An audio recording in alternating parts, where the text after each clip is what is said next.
Sallallahu Alaihi Wasallam. Kuntum khaira ummatin ukhrijat linnas. Mereka adalah umat terbaik dalam segala aspek. Dari aspek anak muda, di generasi mereka punya banyak pemuda terbaik.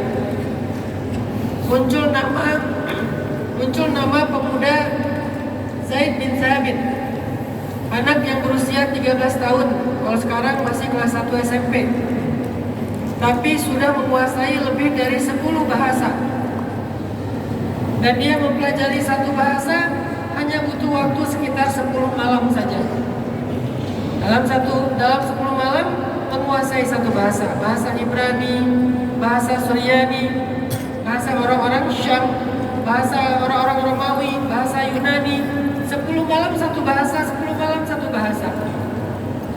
Sehingga ketika Nabi SAW ingin menyebarkan dakwahnya ke luar negeri, maka yang menerjemahkan surat-surat Nabi itu adalah Zaid bin Thabit.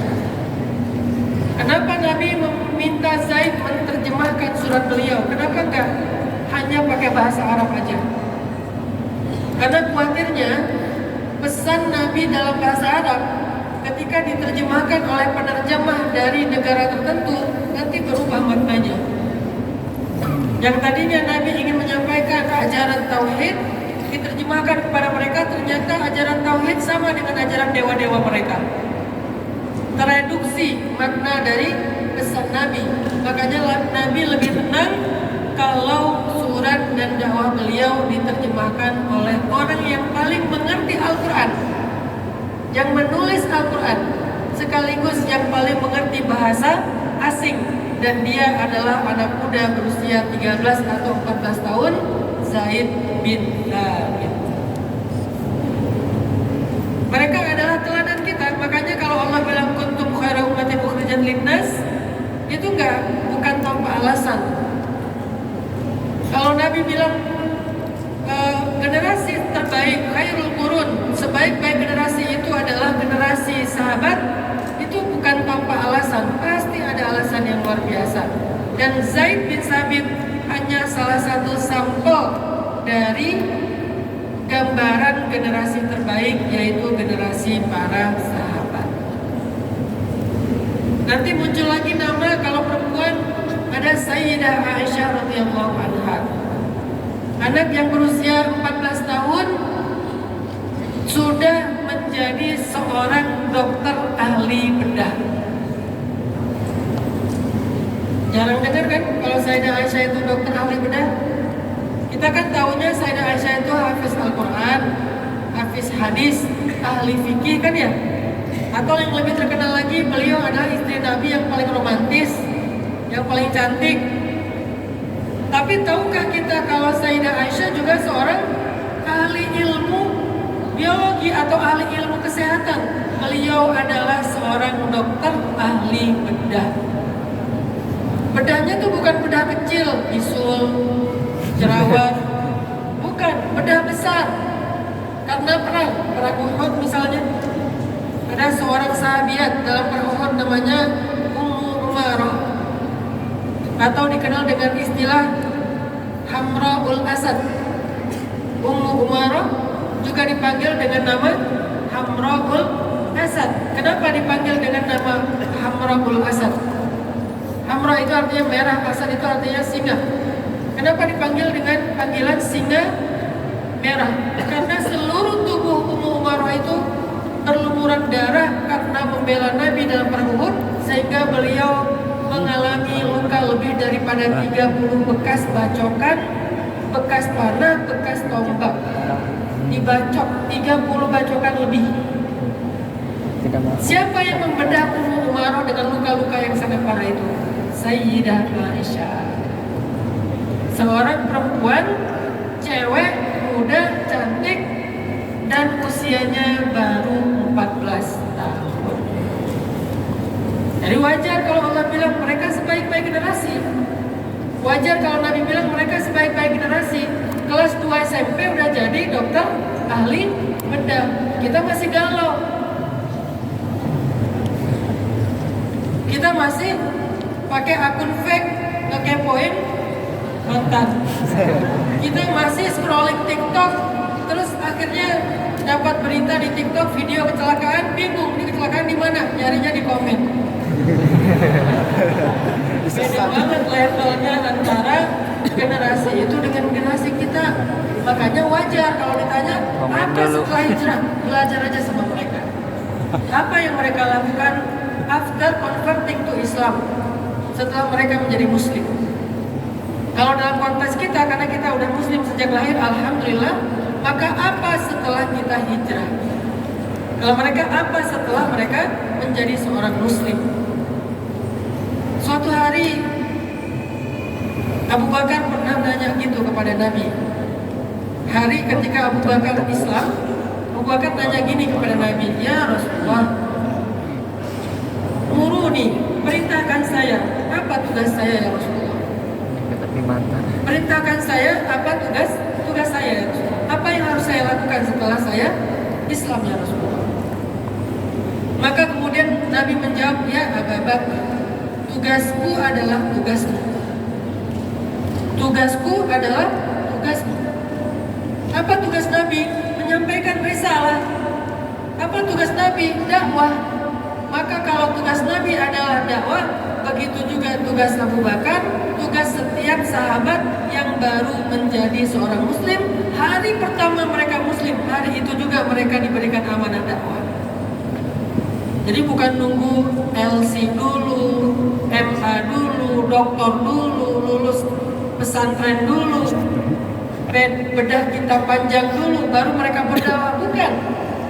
Kalau untuk seperti itu, bukan tugas dakwah, tugas mengajarkan ilmu Islam. Harus lulus dulu, dapat ijazah dulu, dapat izin dari guru untuk ngajar dulu, baru boleh ngajar Islam. Tapi kalau dakwah, sejak hari pertama mereka menjadi muslim, sejak hari itu juga mereka dapat amanah dakwah. Pertanyaannya, apa bedanya antara dakwah dengan mengajar Islam? Mengajar Islam itu mengajar ilmu Islam, dari mulai basic sampai ilmu yang paling dalam.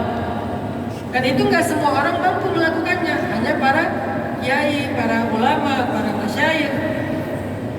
Tetapi kalau mengajak atau dakwah itu sekedar mengajak orang lain kepada Allah Subhanahu wa taala. Berbagai macam cara bisa dilakukan. Gak harus menjadi seorang alim. Kita bisa repost akun-akun dakwah misalnya. Misalnya ada akun One Minute Booster.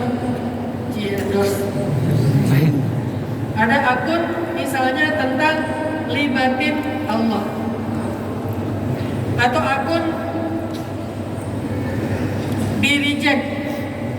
Pernah dengar konten di reject? Allah manggil kita tapi kita tolak. Allah panggil kita sehari 5 kali tapi kita tolak. Ya, itu kayak orang nelfon di reject. Kan nggak sopan sebetulnya ya. Kalau kita nggak mau ngangkat telepon, mending kita biarin aja sampai nanti mati sendiri.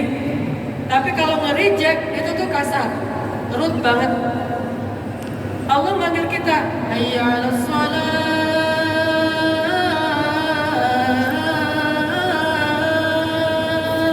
Di-reject dengan bantal.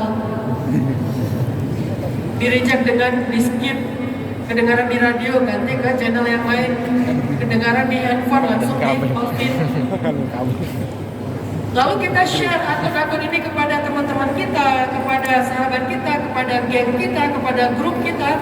Akhirnya pas dengar ini mereka dapat hidayah, maka kita sudah mengambil perannya Nabi. Dan itu adalah part of nubuwah, salah satu dari bagian kenabian. Kenabian itu ada 70 bagian. Salah satunya adalah mengajak kepada Allah, yaitu dakwah. Jadi kalau ditanya apa setelah hijrah Ustaz? Dakwah. Sekarang pertanyaannya, tapi saya juga kan belum benar Ustaz. Ngapain saya ngajak orang? Orang saya juga hijrahnya belum tuntas.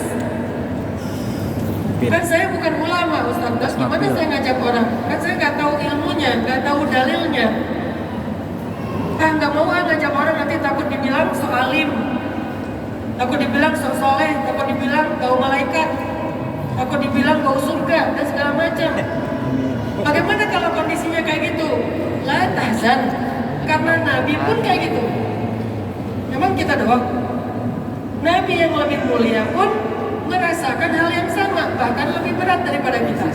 Nabi dibilang Majnun, Nabi dibilang namanya Muhammad tapi dipanggilnya Muzammam, Nabi dipanggilnya Abtar.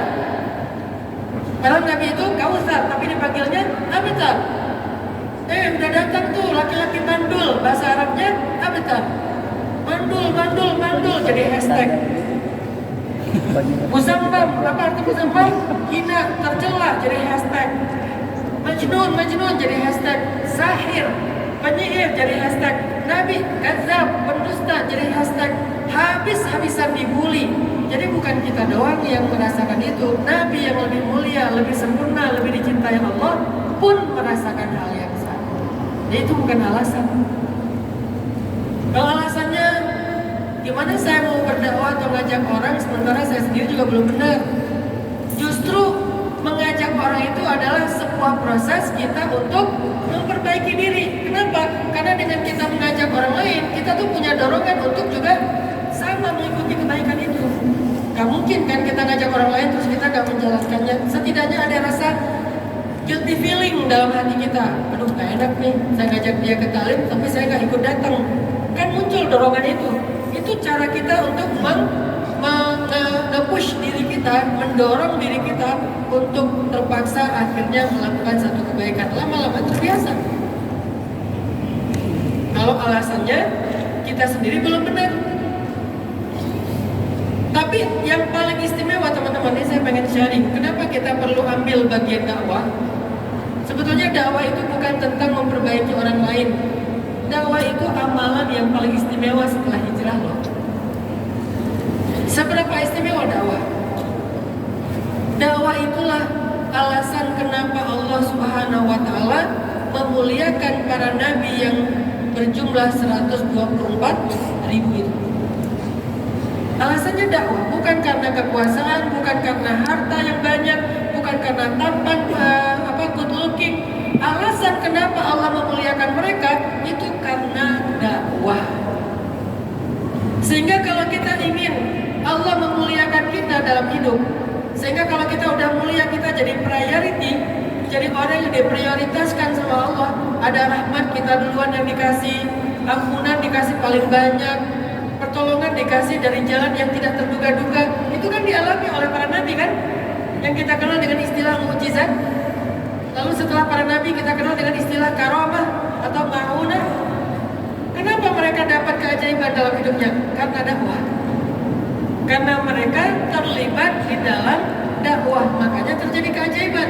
Sehingga kalau kita punya banyak masalah setelah hijrah apalagi, dan ngerasa kayak gak ada jalan keluar, maka cara mendatangkan pertolongan Allah yang ajaib, ambillah bagian dalam dakwah. Bukan sebaliknya, saya mau fokus dulu dengan karir saya, nanti kalau udah ada waktu luang baru saya ambil bagian dakwah. Saya mau fokus dulu dengan kuliah saya, gak ada waktu buat dakwah. Saya mau fokus dulu dengan keluarga saya, kayaknya belum sanggup untuk mengajak yang lebih luas daripada rumah saya. Padahal kalau kita ingin ditolong urusan kita, dimudahkan urusan kita, caranya gampang. Tolong dulu urusan Allah. In tansurullaha yansurkum. Bukan dibalik, saya beresin dulu urusan saya, baru nanti saya beresin urusan Allah. Kebalik. Terus bahasanya gimana? Narasi yang tepatnya gimana? Saya ingin urusan saya dibereskan Allah dengan cara saya terlibat dalam urusan Allah. Karena kita pengen Allah terlibat dalam urusan kita, maka kita terlibat dalam urusan Allah. Dan gak usah khawatir, kalau Allah udah terlibat dalam urusan kita, la tahzan innallaha ma'ana, maka Allah akan mendatangkan banyak pertolongan yang caranya ajaib-ajaib dalam kehidupan kita. Makanya ayat la tahzan innallaha ma'ana itu muncul dalam konteks dakwah. Ayat hasbunallah wa ni'mal wakil atau hasbiyallah wa ni'mal wakil, lalu api padam itu muncul dalam konteks dakwah. Ayat kalla inna ma'ya rabbi sayahdin, lalu terbelahlah laut, itu muncul dalam konteks dakwah. Apalagi semua ayat-ayat tentang keajaiban dalam hidupnya para nabi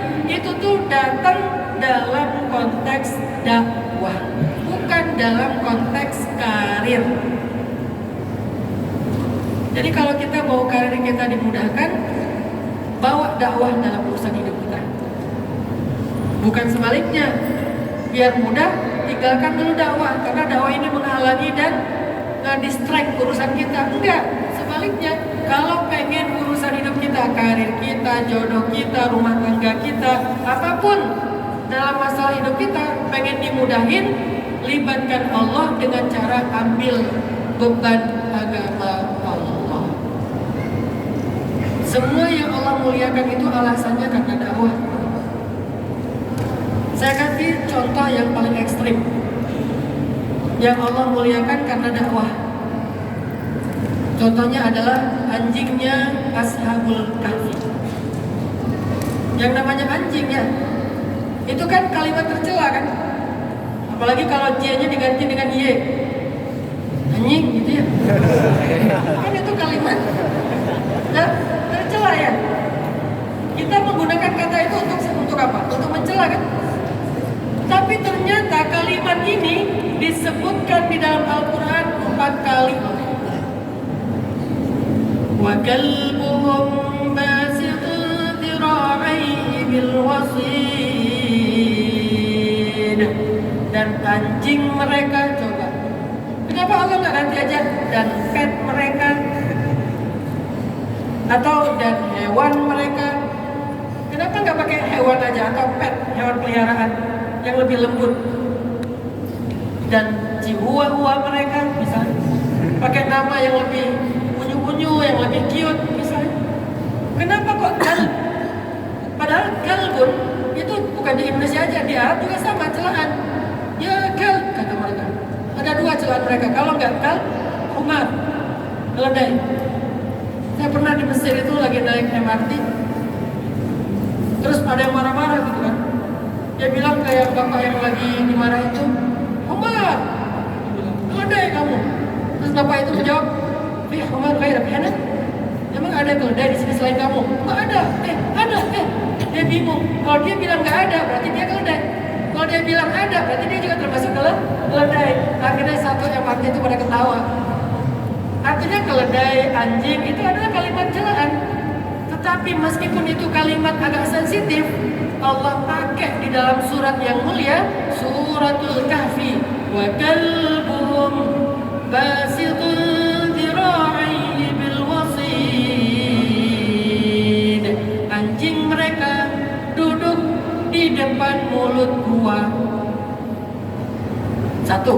Yang kedua, sayaquluna thalathatur rabi'uhum kalbuhum wa yaquluna khamsatun sadisuhum kalbuhum rajman bil ghaib wa yaquluna sab'atun wa thaminuhum kalbuhum. Ada yang bilang jumlah mereka 3, jangan lupa yang keempat anjingnya. Ada yang bilang jumlah mereka 5, yang ke-6 anjingnya. Ada yang bilang jumlah mereka 7, tapi yang ke-8 anjingnya. Anjing, 4 kali disebut di Al-Quran. Coba bayangin. Tapi jangan pakai Al-Quran aja nyebut anjing, jangan. Karena kita dalam rangka yang berbeda konteksnya. Ini kalau ada di Al-Kahfi loh. Bukan, maksudnya sebegitu hinanya hewan ini, yang najis kalau dijilat sama dia kita harus membersihkan 7 kali, salah satunya dengan debu yang bersih. Yang kita tuh nggak boleh memelihara, walaupun ada mazhab yang mengatakan boleh untuk berburu atau penjaga, kita hargai setiap pendapat. Tetapi kalau nggak ada kepentingan nggak boleh. Tapi ternyata hewan yang sangat rendah ini disebutkan di dalam Al-Quran sampai 4 kali. Seolah-olah yang kedua, ketiga, keempat itu Allah tuh bilang ini, jangan lupa ya, yang dalam cerita itu pasti ada anjingnya loh. Terserah kan mau bilang 3 kayak 5 kayak 7 kayak jumlah Ashabul Kahfi, yang penting jangan lupa ada anjingnya. Allah nge-mention anjing berulang kali N-J-I-N-G ya, karena N-nya udah jadi A. Allah mention, coba bayangin di dalam ayatnya yang mulia. Seolah-olah Allah mau bilang Jangan lupa ada dia loh, ada dia loh, ada dia loh. Allah nggak mau orang itu nge-skip, orang itu lupa, orang itu ignore sama si eta, si anjing. Pertanyaannya sekarang, seistimewa apa sih amalan anjing ini? Apa yang dia lakukan sebegitu istimewa sampai Allah mention? Kita aja nggak ada namanya di Al-Quran. Dia ada. Walaupun kemudian dinamakan, dicari tahu sama kita yang kepo, muncullah nama Kitmir ya. Kenapa nggak Kitmir aja? Wah Kitmir. Kenapa nggak nama aslinya aja? Kenapa kok anjing? Allah tuh pengen kasih tahu ke kita, bukan tentang namanya, tetapi tentang jenisnya. Dia itu hewan, najis, haram, rendah, tapi mulia di sisi Allah. Kenapa? Apa amalannya? Coba kita perhatikan amalannya anjing ini. Amalannya anjing ini adalah duduk di mulut gua. Bukan sholat, bukan zikir, bukan duha, bukan tahajud, bukan sedekah, bukan ilmu. Duduk di mulut gua. Ngapain dia duduk di mulut gua? Bukan berdiri juga. Kalau berdiri lama lumayan capek ya. Ini duduk gini di mulut gua. Apa yang dia lakukan? Dia nungguin orang yang ada di dalam gua. Cuma nungguin amalannya. Sekarang kita tanya, yang ditungguin siapa? Para nabi? Bukan. Kalau yang ditunggu itu para nabi, keren dikit. Mulia karena ada nabi di dalamnya. Oh, bukan nabi. Siapa? Ulama? Bukan ulama juga. Siapa? Orang tua. Kalau orang tua memang wajar dijaga. Bukan. Perempuan memang harus dilindungi. Bukan. Ternyata yang dijaga itu anak muda. Ya gak penting-penting banget dijaga. Kalian mau jaga? Gak penting-penting banget. Anak mudanya sendiri? Enggak, rame lah gitu. Coba bayangin 3, 5, 7. Pokoknya bukan sendiri. Kalau sendiri oke wajar lah dijaga karena dia sendiri. Ini ramean. Terus di dalamnya ngapain? Talim? Bukan. Zikir? Bukan. Sholat? Bukan. Tidur. Bayangin. Kebayang gak sih? Udahlah dia seekor anjing, amalannya cuma duduk di mulut gua, yang dijaga gak penting-penting banget anak muda, udah gitu anak mudanya ramean, udah gitu tidur. Apa pesan dibalik adegan ini? Walaupun amalan peran anjing ini dalam dakwah cuma sepele, gak penting banget, tapi di sisi Allah tetap mulia dan berharga. Bayangin. Itu dahsyatnya dakwah tuh kayak gitu. Perannya gak penting. Gak ada dia juga gak masalah sebetulnya. Lagi pula yang dijaga itu anak muda, lagi pula anak muda itu rame, lagi pula mereka tidur. Tapi walaupun gak penting menurut kita, di sisi Allah itu penting, besar, karena dakwah ini mengangkat yang kecil menjadi besar, yang rendah menjadi tinggi.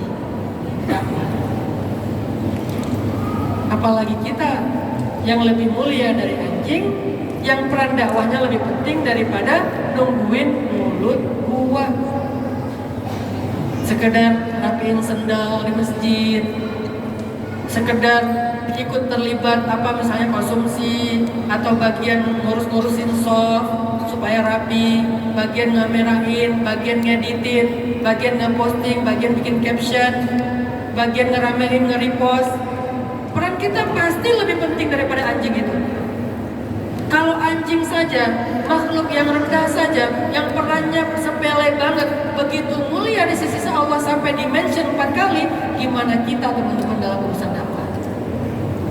Maka itulah dahsyatnya peran dakwah. Ada lagi Ustaz? Ada. Ini dalam rangka cerita tentang hewan-hewan, al-hayawanat dzukirat fihimul Quran, dzukirat fihimul Quran, dzakara fihimul Quran. Hewan yang Al-Quran menyebut tentang mereka. Selain anjing apa? Semut. Di dalam surat semut. Apa peran semut ini sampai begitu mulia sampai dijadikan nama surat? Surat semut. Gak ada surat kita. Misalnya saya ada anak laki, yuk kita baca buka surat anak laki. Gak ada di Al-Quran, gak keren. Tapi semut ada ayat dan ada suratnya. Apa peran semut ini? Coba kita perhatikan di dalam surat An-Naml.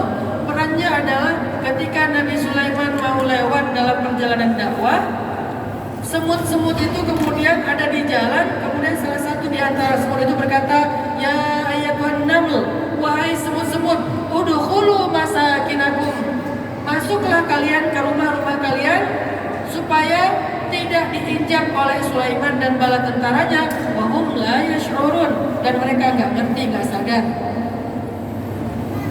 Sehingga ketika mendengar ucapan ini, Nabi Sulaiman tersenyum dan tertawa karena bahagia melihat semut-semut itu begitu kompak. Ingin mendukung apa? Mendukung dakwahnya Sulaiman, biar jalannya Sulaiman itu tidak ada yang menghalangi. Padahal memang bisa semut menghalangi jalannya kuda. Nggak bisa. Kudanya kuda jalan aja, ada semut juga, walaupun ada jutaan semut juga kuda lewat. Ya, kecuali dia kura-kura misalnya, atau badak ya. Badak misalnya badak gitu ya. Badak, kura-kura, sapi, apa misalnya, itu kan menghalangi jalan kan.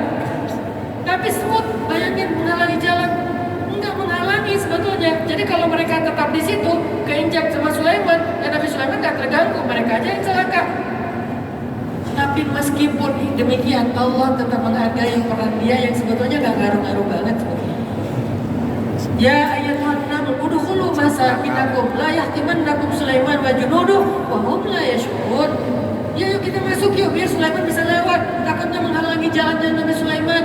Sebegitupun peran semut kepada Nabi Sulaiman, Allah langsung angkat derajatnya, dimuliakan dan dinamakan, diabadikan dalam Al-Quran dengan nama Suratul Naml, surat semut. Walaupun dia kecil, perannya sepele, tapi ada makhluk yang lebih besar daripada semut, namanya gajah. Ini tahu siapa sih tentang hewan-hewan?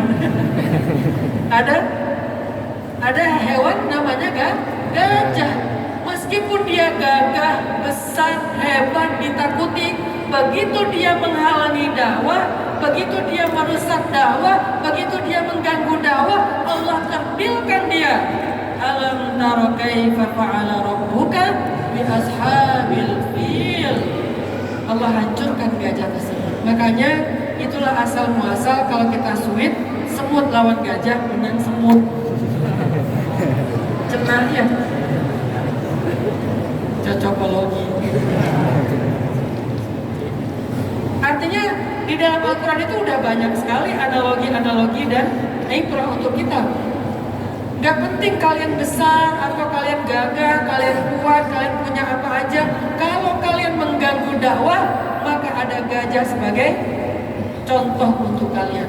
Gak masalah kalau kalian kecil, kalian gak punya apa-apa, kalian bukan siapa-siapa, kalian gak punya follower, akunnya, followingnya banyak tapi followernya 0, postingan gak ada misalnya ya. Tapi kalau kalian punya peran dalam dakwah, walaupun cuma sekedar nge-repost, di sisi Allah itu sesuatu yang mulia dan istimewa. Maka teman-teman yang dirahmati Allah Subhanahu wa taala, apa setelah hijrah? Saya nggak mau bilang setelah hijrah itu istiqomah, kita udah ngerti lah, kita udah sering ngaji tentang bab istiqomah, dan itu juga penting banget. Tapi saya pengen meng-highlight satu hal yang penting buat kita, dan ini tuh kayak cara yang paling instan ya. Karena kan hari ini kita senang dengan yang instan-instan, makanan instan, mie instan, ayam instan, fast food. Kita senang dengan yang instan-instan. Dan perilaku kita di sosial media semuanya pengen cepat, pengen instan, pengen gampang. Ada nggak yang gampang dalam agama? Ada. Dakwah. Dakwah itu nggak sulit. Yang sulit itu ngajar. Kalau sekedar ngajar nggak sulit. Tapi walaupun dia instan, mudah, ringan, dahsyat sekali dampaknya ataupun hasilnya dalam kehidupan kita. Ambil peran dakwah. Sekarang pertanyaannya, Ustadz, dakwah itu begitu istimewa ya? Ya. Kira-kira peran dakwah apa yang bisa saya lakukan Ustadz agar saya bisa lebih mulia daripada anjing Ashabul Kahfi, dibangga-banggakan sama Allah di langit, agar saya lebih mulia daripada semutnya Sulaiman, sehingga Allah jadikan nama saya sesuatu yang Allah abadikan, walaupun diabadikan di surga, diabadikan dalam hati orang-orang yang beriman, supaya Allah memberikan kepada saya pertolongan la tahzan innallaha ma'ana. Pertolongan, ya Nah kuni bardan wa salaman ala Ibrahim.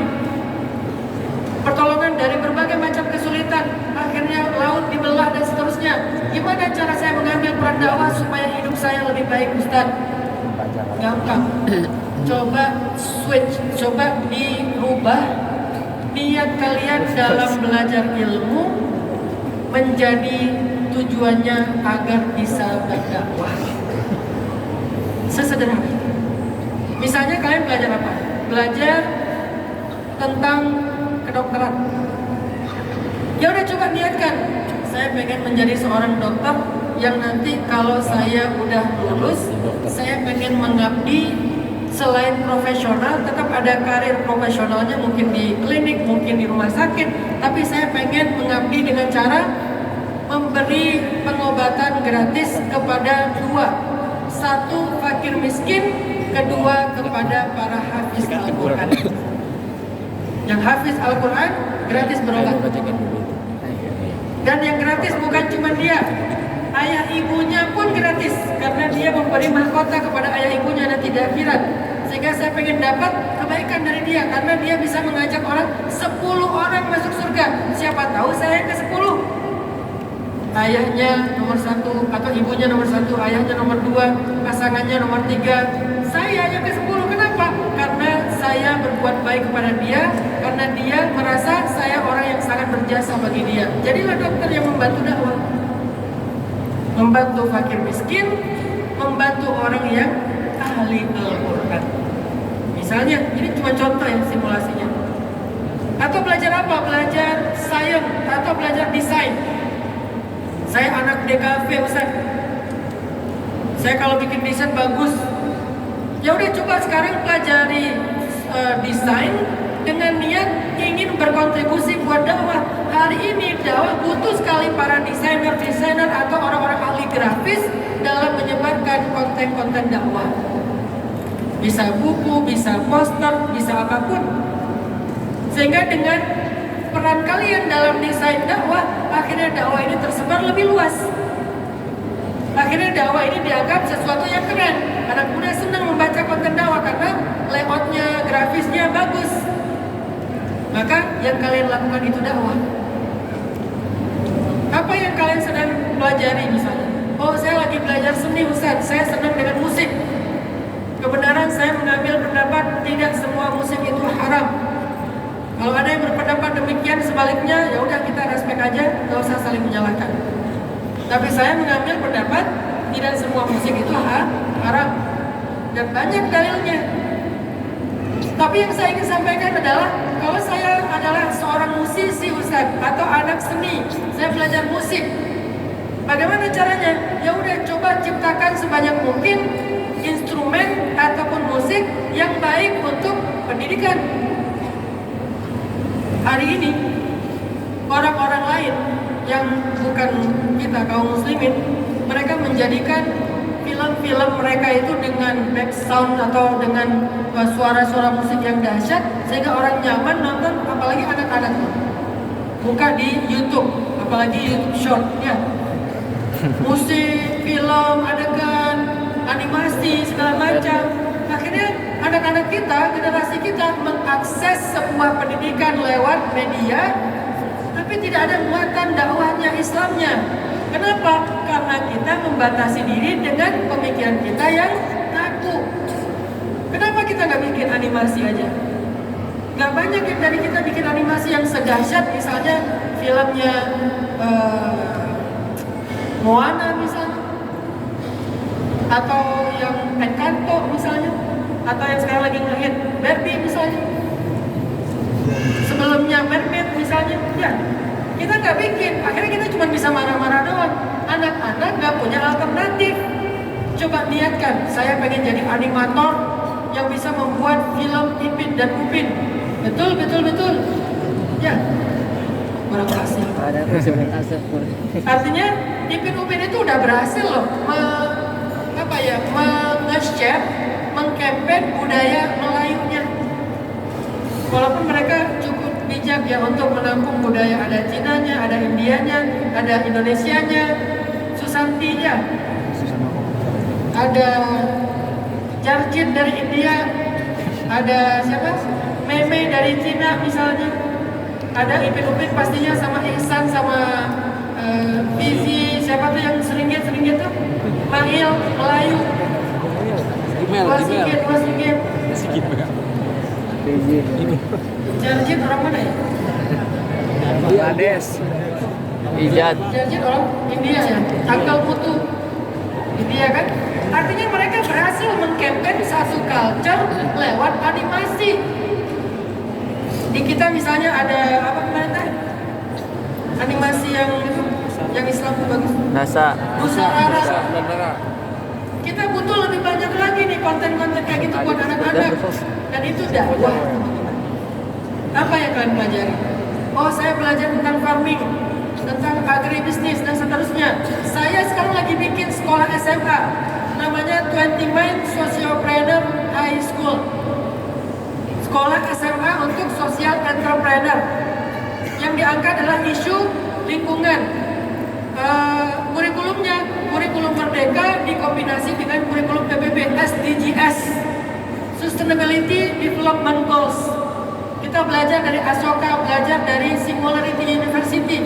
Kita bikin sebuah kawasan pendidikan SMA tentang yang akrab dengan alam, living with the nature, nature friendly, inspired by nature dan seterusnya. Itu dakwah. Kenapa? Karena hari ini kaum muslimin nggak aware lagi tentang alam. Padahal kita adalah khalifah yang Allah suruh untuk memakmurkan bumi. Wasta'marakum fiha. Sehingga dakwah sudah jarang mengangkat isu lingkungan. Dakwah fikih lagi, itu penting. Tapi kenapa kita juga nggak menyeimbangkannya dengan isu lingkungan? Padahal itu juga penting. Sampah di mana-mana. Yang lebih menyedihkan lagi adalah habis tabligh akbar menyisakan sampah. Sehingga orang nggak respect sama dakwah karena dakwah nggak friendly dengan isu-isu lingkungan. Ustaz, saya belajar psikologi, apalagi psikologi. Hari ini Indonesia sedang menghadapi sebuah krisis yang luar biasa, fenomena yang luar biasa yang dikenal dengan fenomena mental illness, mental issue. Mulai dari stres, naik lagi depresi, nanti bisa variannya banyak, mulai dari bipolar disorder, skizofrenia, banyak banget.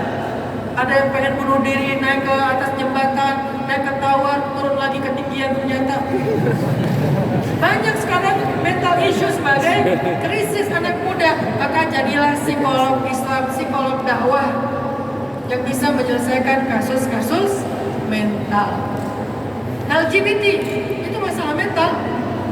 Jadi kita nggak hanya melihat LGBT sebagai sebuah masalah agama. Itu udah tuntas, kita udah sepakat bab itu. Tapi apa solusinya? Ternyata beberapa kasus yang kita tangani dari kasus LGBT itu karena masalah mental. Saya bersama istri punya pasien mental, karena kita punya rumah mental. Punya pasien mental, dia laki-laki yang udah berubah menjadi perempuan.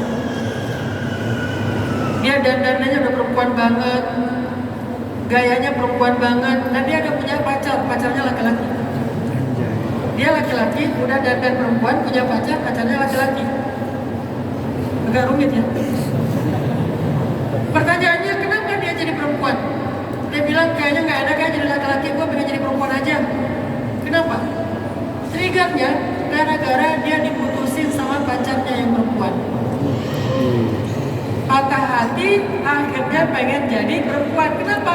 Soalnya dia berpikir jadi laki-laki itu gak enak ya, dikecewain, tanggung jawabnya gede, harus memperhatikan, harus ngalah, harus ngasih jajan.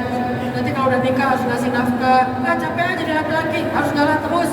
Mending saya jadi perempuan, diperhatiin, dikasih jajan, orang ngalah untuk saya. Akhirnya dia jadi perempuan. Hampir dia operasi fisiknya untuk totali jadi perempuan. Alhamdulillah ketemu dengan kita ajak diskusi, terapi dengan psikiater, dengan psikolog, dengan terapis muslim, dengan ustadz. Alhamdulillah akhirnya kita ajak ke mall, beli baju flanel kotak-kotak, beli celana, jadi laki lagi. Kita ajak dia ke tempat pakai rambut, didandanin hairstylernya, bikin dia rambutnya cowok banget. Setelah itu berita gembiranya 3 minggu yang lalu saya dapat kabar dari dia udah ngelamar cewek dan sebentar lagi mau nikah. Coba bayangin kalau kita hanya mengangkat isu LGBT dengan narasi agama tapi nggak tahu solusinya gimana. Karena nggak semua dari mereka hanya ikut-ikutan tren. Banyak dari mereka itu yang secara pribadi mengalami sebuah traumatik, sehingga akhirnya karena nggak ada bimbingan agama, mereka kayak ya udahlah kayaknya asik deh jadi cewek, ya udahlah kayaknya gue lebih nyaman jadi cowok, soalnya gue lebih banyak maskulinnya daripada femininnya misalnya. Artinya semua itu punya peran dalam dakwah, ulama punya peran dalam dakwah, ustadz punya peran dalam dakwah, psikolog punya peran dalam dakwah. Tinggal kita switch aja deh, kita rubah sedikit niat kita doang yang di dalam hati. Kenapa kita mempelajari ilmu ini? Kenapa saya ada di kampus ini? Kenapa saya ngambil fakultas ini? Apa hubungannya dengan dakwah di dalam hati? Innamal a'malu binniyat. Makanya setelah Fathu Makkah, Nabi bilang la hijrata ba'dal yaum, la hijrata ba'dal fath.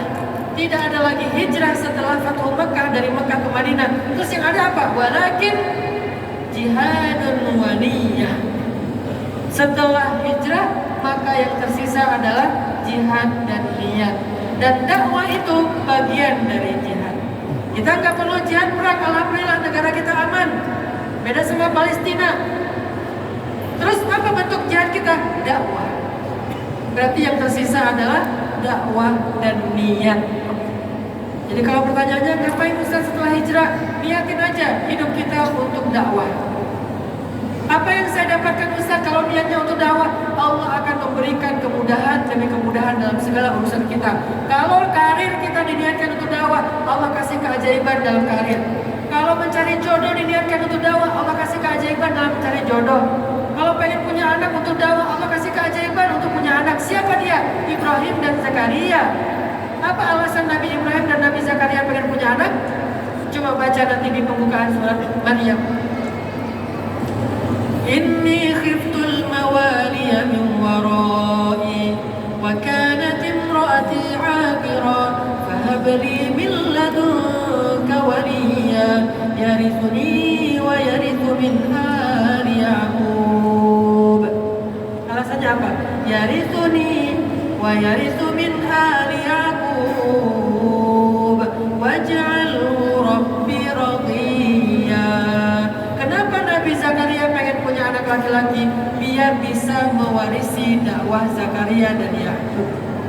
Akhirnya, walaupun Zakaria udah umur 80 tahun, walaupun istrinya udah menopause, Allah bilang, ya Zakaria, inna nubashiruka bi ghulam ismuhu Yahya lam naj'al lahu min qablu samiyya. Wahai Zakaria, kami sampaikan sebuah kejutan kepadamu. Kamu akan punya anak laki-laki, nanti kasih dia nama Yahya. Belum pernah ada anak seistimewa dia sebelumnya. Allah langsung yang kasih nama, bukan Google. Nama-nama yang baik, googling gitu ya, search gitu ya. Allah langsung yang kasih nama Yahya. Itulah kenapa saya kasih nama anak saya ya. Nama anak saya semuanya nama tokoh, nggak ada nama Wakhaliyah apa Chevrolet, enggak. Namanya tokoh semuanya. Nama anak pertama Aisyah, nama anak kedua Maryam, nama anak ketiga Yahya, nama anak keempat biar ada identitas Acehnya Mutia dari kata Mutiah, Cut Mutia. Nama anak kelima Ertugrul Ghazi, tokoh dari Turki. Semua nama tokoh. Kenapa? Karena saya pengen mereka seperti tokoh yang dinamakan. Akhirnya Aisyah anaknya pemalu, persis seperti Sayyidah Aisyah yang sangat pemalu. Maryam lahirnya nggak ada yang nolongin, persis seperti Sayyidah Maryam melahirkan Isa. Terus yang jadi bidan siapa? Bapaknya. Gini-gini saya pernah jadi bidan. Pas Maryam lahir, nggak ada bidan, nggak ada dokter, nggak ada siapa-siapa. Saya jadi bidan. Alhamdulillah selamat. Dan dia paling apet sama saya. Kenapa? Karena muka yang pertama dia lihat pas dia lahir ke dunia muka bapaknya. Oh ini nih. Yahya Ayyash. Yahya itu Nabi Yahya, Ayyash itu adalah sahabat Nabi Muhammad. Yahya Ayyash itu tokoh Palestina yang insinyur, yang membantu Hamas untuk melawan penjajahan Israel. Dia senangnya Akhirnya sekarang kalau saya tanya kayak abang, saya mau tanya abang pengen jadi apa? Aku pengen jadi insinyur. Karena saya nggak pernah ngasih tahu. Aku pengen jadi profesor, penemuan. Setiap pulang dari sekolah rimba, dia pasti bawa batu. Pak, mau beli nggak? Apa ini? Batu. Ini langka loh. Aku baru nemu di sekolah. Jual berapa bang? Kalau bang beli berapa? 10.000 bisa nggak? Ah, kemurahan. Ya udah 100.000. Ya boleh. Batu, kerikil. Itu saya ambil nggak tahu juga saya simpan di mana. Demi menghargai dia, karena dia senang dengan penemuan. Persis seperti namanya. Mutia, Aceh banget. Matanya dekok. Seleranya kalau ditanya, Mutia orang mana? Kan dia tinggal di Sunda, sekolah di Sunda, lahir di Sunda. Ditanya, Mutia orang mana? Orang Aceh. Malah bapaknya orang Aceh, ibunya orang Jawa, bisa aja dia bilang Sunda atau Jawa, Aceh. Mutia mau makan apa? Mie Aceh. Mutia kita jalan-jalan ke Bali yuk, ke Lombok yuk, kemana gitu? Enggak, mau ke Aceh. Aceh banget, gara-gara namanya Mutia. Yang kelima kan Nurul Gazi. Action anaknya tuh, senangnya main kuda. Hobinya apa coba? Hobinya ngereok. Ngereok kuda. Kerjanya tuh ngereok. Terus tiba-tiba kerasukan. Kamu ngapain? Bentar pak, aku lagi kerasukan nih. Artinya bahwa apa tadi pas sampai ngereok ya? Nabi Zakaria itu alasan beliau pengen punya anak karena dakwah. Nabi Ibrahim alasan beliau pengen punya anak karena dakwah, sehingga Allah beri keajaiban. Punya anak dua, satu namanya Ismail, yang kedua namanya Ishak. Dua-duanya hebat. Ismail digelar dengan nama Gulamun Halim, anak yang penyabar, dan memang sabar banget Nabi Ismail ini. Sedangkan Ishak digelar oleh Al-Quran Gulamun Alim, anak yang cerdas. Memang cerdas banget Nabi Ishak dan keturunannya ini. Kenapa? Karena Nabi Ibrahim pengen punya anak bukan karena pengen ada hiburan, bukan sekedar pengen bangga-banggaan, tapi pengen ada yang meneruskan dakwah beliau. Lagi-lagi alasannya dakwah. Jadi jadikan dakwah sebagai alasan kita. Karir karena dakwah, status karena dakwah, memilih sebuah tempat tinggal karena dakwah, dekat dengan masjid, memilih teman karena dakwah, apapun karena dakwah, maka hasilnya dalam kehidupan kita teman-teman adalah keajaiban. Hasilnya dalam kehidupan kita adalah keajaiban. Semua keajaiban-keajaiban yang pernah kita baca dalam kisah para nabi, para ulama, para dai, para mujahid, itu akan kita alami dalam kehidupan kita. Dan saya menjadi bukti, saya menjadi saksi, saya ngalamin sendiri keajaiban-keajaiban itu. Ketika saya pulang dari Mesir, karena saya belajar di Mesir itu awalnya berpikir ini hanyalah sebuah jalur akademik. Saya pengen belajar di Al-Azhar, dapat ijazah, pulang, ngajar, dan seterusnya. Tapi di Mesir, saya sadar dari guru-guru saya diajarin, kamu kalau cuma ngejar ijazah, ilmu kamu tuh nggak akan jadi apa-apa. Kalau kamu mau eksis, kata guru saya, bahasa Arabnya, kalau kamu mau eksis, maka niatkan belajar kamu itu untuk dakwah. Akhirnya di Mesir, saya belajar dakwah kepada beberapa ulama di sana. Ada ulama Jamaat Tabligh, saya kurut 20 hari, 40 hari kurutnya pelajar. Di Mesir saya kurut, tapi dimarah-marahin sama orang Mesir. Pas lagi jauh lagi itu lagi ngajak orang ke masjid sama orang-orang yang tanya, kamu dari mana? Dari Indonesia. Di Indonesia tuh banyak kristenisasi, ngapain kamu dakwah di sini? Oh iya. Akhirnya ada preman dan segala macam. Alhamdulillah ngalamin. Tapi dari situ saya jadi ngerti, oh ternyata belajar Islam itu kalau nggak ngikutin pengalaman dakwah, rasanya ilmunya tuh nggak maksimal gitu. Sama kayak orang kalau udah belajar ngajar, ilmunya berkah. Kalau belajar dapat gelar terus nggak ngajar, ilmunya nggak berkah. Tetap harus dibagi. Bisa dibagi dengan mengajak, bisa dibagi dengan mengajar. Akhirnya saya bikin movement di Mesir. Karena waktu itu saya adalah orang Aceh, di Aceh masih ada konflik. Akhirnya saya mengkampen tentang konflik di Aceh, yaitu tentang pelanggaran HAM, tentang kondisi orang-orang yang tidak berdaya segala macam. Saya kampen bikin semacam movement. Pas pulang dari Mesir, ilmu movement itu akhirnya saya bikin dakwah tren hijrah. Maka muncullah hijrah sebagai tren di Indonesia pada tahun 2015. Masiflah anak muda kepada hijrah. Itu dakwah. Kemudian mulai main sosial media, main skateboard, main surfing, main free dive, main snowboard. Semua kemudahan-kemudahan itu saya dapatkan sejak saya dakwah. Padahal saya tinggal di Aceh loh. Aceh itu salah satu spot surfing terbaik di Indonesia. Selain Bali, Jawa Barat, Aceh. Ada Nias di sana, selain Padang juga. Tapi saya nggak pernah ngerasain digulung ombak, ngambil ombak, riding dan ombak, nggak pernah ngerasain. Yang ada cuma digulung ombak, teriak-teriak di pinggir. Tapi gara-gara dakwah, saya jadi belajar surfing. Ini jari saya yang satu ini agak bengkok, tapi saya nggak bisa bikin satu jari ya, jadi agak kurang pas. Jadi 5 jari ini, yang ini bengkok. Kenapa? Karena saya belajar wake surf. Wake surf itu yang ditarik pakai speedboat. Terus nanti pas sudah kebentuk ombaknya dari belakang boatnya, dilepas talinya. Awal-awal belajar, pas ditarik saya jatuh. Pas jatuh ke dalam air, dan dilepas talinya, akhirnya ketarik. Jadi saya bengkok. Belajar surfing di batu karas, Pangandaran, ngegulung ombak, akhirnya keseret di bawah, sampai ke daratan berdarah-darah. Gila sama teman saya, Ustaz itu berdarah. Pride bro. Killing it dude, gitu ya. Jadi kayak merasa wah jadi anak muda, belajar skateboard walaupun gak jago tapi enjoy dengan skateboarding. Akhirnya main skateboardnya kemana? Ke Turki, di Masjid Sulaimaniyah main skateboard. Berangkat umroh bawa papan skate. Ini bid'ah banget ya bang. Jamaah umroh pertama yang bawa 3 papan skate. Kenapa? Karena jamaah umrohnya anak skateboard. Saya bilang, kalian mau umroh nggak? Ah, nggak seru. Bisa bawa papan skate? Emang bisa? Bisa. Akhirnya kita bawa 3 papan skate. Terus kapan mainnya? Beres semua ibadah umroh, udah tawaf, udah sa'i, udah tahlul, udah semuanya. Kita cari spot buat main skate di kota Mekah tanpa mengganggu ibadah. Pasti kita lagi main-main skate sama askar-askar Arab itu dipanggil. Saya belum pernah ngerti bahasa Arab ya. Kirain mau dimarahin, ternyata dia pengen nyoba. Lama-lama kita malah mengganggu dia yang main skate. Akhirnya, my brother from Indonesia. Jadi ngomong bahasa Inggris, saya kan diam aja. Kalau saya ngomong bahasa Arab, takutnya dikira TKI.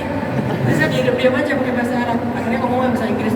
Ini adalah keajaiban yang saya alami setelah saya dakwah. Akhirnya belajar main skate juga ke New Zealand, longboarding di New Zealand, di Turki. Akhirnya belajar main snowboard. Snowboard itu skate tapi di salju ya. Main snowboard di Jepang. Setiap tahun dulu sebelum pandemi, musim winter saya ke Jepang. Ngapain? Nyari salju, main snowboarding. Kok bisa Ustaz mudah banget? Karena dakwah, bukan karena punya uang. Alhamdulillah habis main snowboard di Jepang, kita bikin taklim di salju tuh.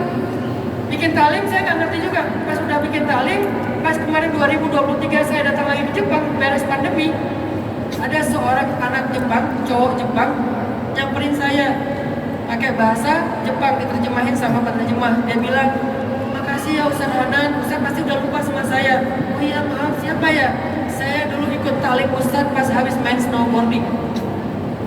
Dan alhamdulillah saya terinspirasi. Sekarang saya sudah convert untuk Islam, saya sudah jadi Muslim, dan saya sudah jadi sensei, sudah jadi guru agama, sudah jadi imam masjid Tokyo.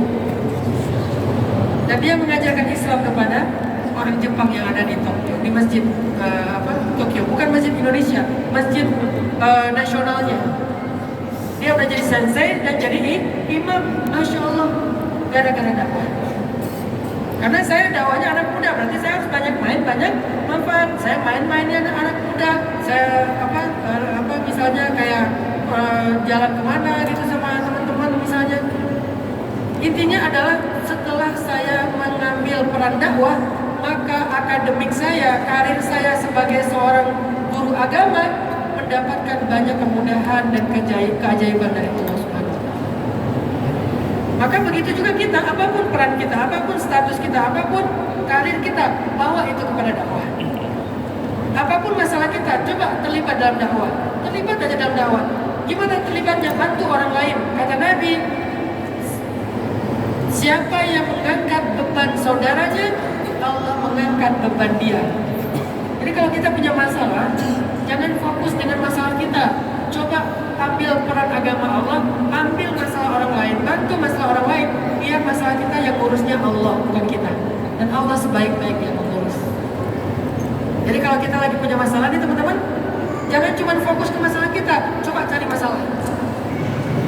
Kalau kita punya masalah, cari masalah. Ada teman kita yang lagi susah, ada teman kita yang lagi punya pinjol, ada teman kita yang lagi ulang karena habis diputusin misalnya. Jadi dia sedih. Maka kita bantu dia. Begitu kita bantu dia, terus masalah saya siapa yang ngurus? Allah. Itu yang dikatakan Abu Bakar ketika Abu Bakar mengeluarkan semua hartanya fi sabilillah. Maka kemudian Rasulullah bertanya, apa yang kau tinggalkan untuk keluargamu wahai Abu Bakar?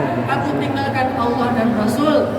Berarti kalau kita mengambil agama Allah, mengambil peran dakwah, mengurus urusan orang lain, urusan kita akan Allah ambil dan Allah urus. Mudah-mudahan ini menjadi motivasi. Saya harap ini cukup dimengerti bahwa dakwah itu bukan ngajar, dakwah itu adalah mengambil peran, dan peran itu adalah bermanfaat untuk orang lain. Khairun nas anfa'uhum linnas, karena Allah Subhanahu wa taala.